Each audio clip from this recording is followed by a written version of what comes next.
तनी चार दिखाई भी दिव्या इधर नाच के दो ए राजा ए तू ठीक से तनी सेटिंग करो ना करो हाँ लटका लो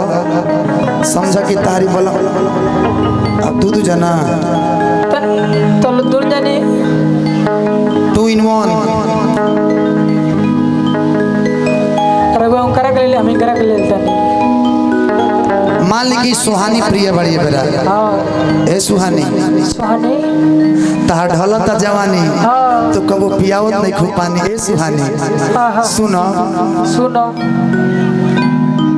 एगो बड़ा गाना वायरल करता भैया के हां कौन की रौरे गिरिए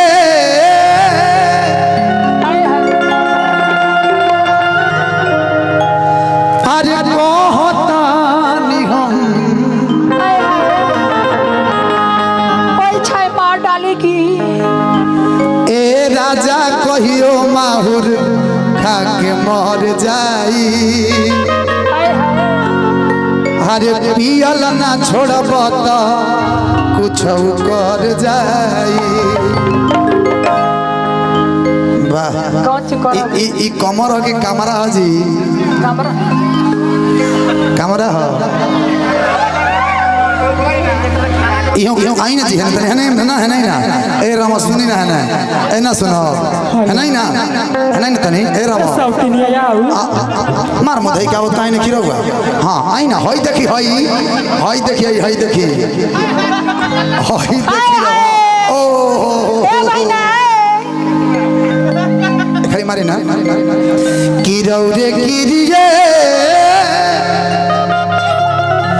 हरे कहतानी हम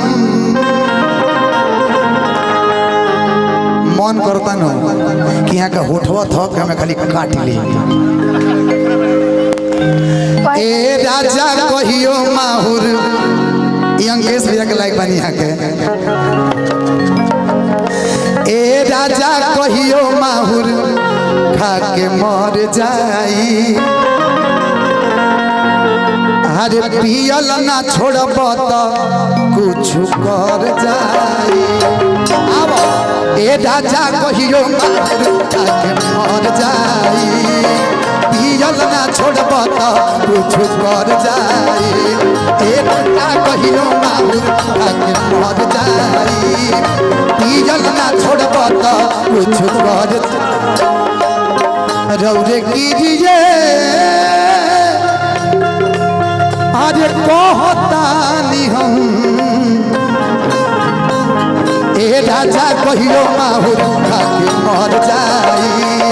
पियल ना छोड़ब तो कुछ कर जाई ए राजा कहियो माहुर खा के मर जाई पियल ना छोड़ब तो कुछ कर जाई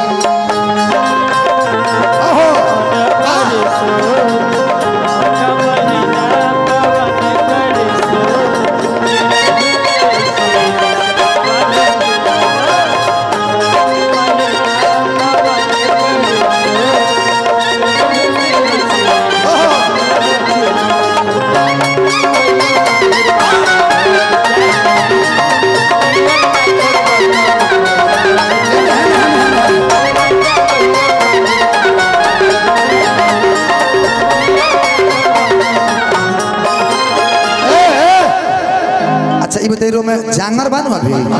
हाँ इधर आओ ये आपको पसंद है पसंद है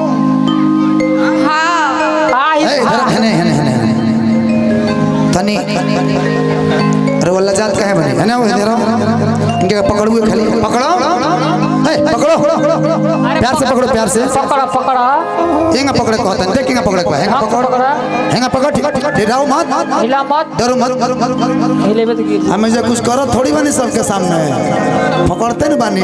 तनी हिनके के पकड़ो ना खाली पकड़ो हां वही ना पकड़ हां यो दादा हां पकड़ वही ना पकड़ कि ए राजा कहियो माहुर खाके मर जाई पियल ना छोड़ब तो कुछ कर जाई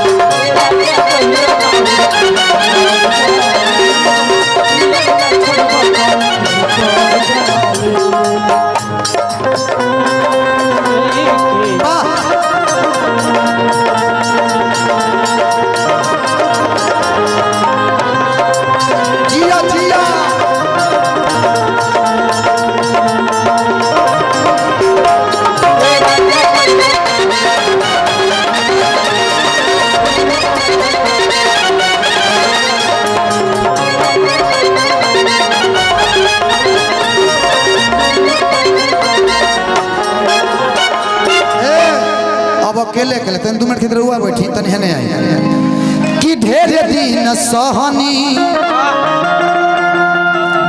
अब नहीं सह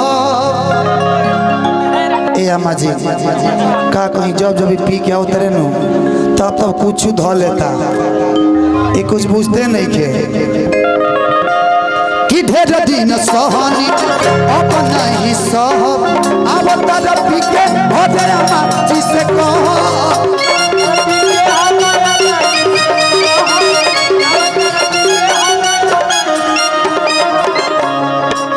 ढेर दिन सहनी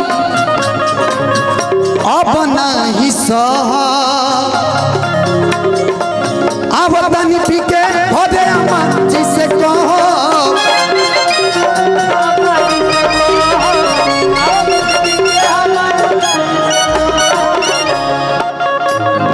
इहे रहन रही बोलो बोलो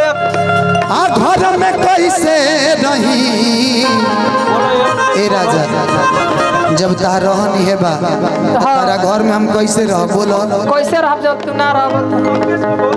हे अंकेश भौजी रहे के बता रह हाँ आ नहीं तो हम अपनी माई के फोन करके हम अपना भाई के बोला के जाता तू अपना माई के बुला लेबू तो हम अपना सार के बुला के अपना सार के घरे चल जाए हां कोनो ने गम नहीं खे सारे के संग रहो हमरा नैहर में रहनी है तो लाइन लग रहल घास लाइन लगा नैहर में तनिक पूरा लाइन लगा रहला को लाइन रहे और सारा हमरा नैहर के यार है बस हाँ के होई में मेम के बा तब तो अंकेश भैया अंकेश भैया तो पहला नंबर 1 नंबर खेत जोताई आ 2 नंबर के नीरज भैया 3-4 को होकर बोले भूला ही बोले शायद है कहो हेलो हेलो 3 नंबर के रहे इहे रहन रही घर में कैसे रही तो डाल के कीड़ा सन तेल चढ़ जाई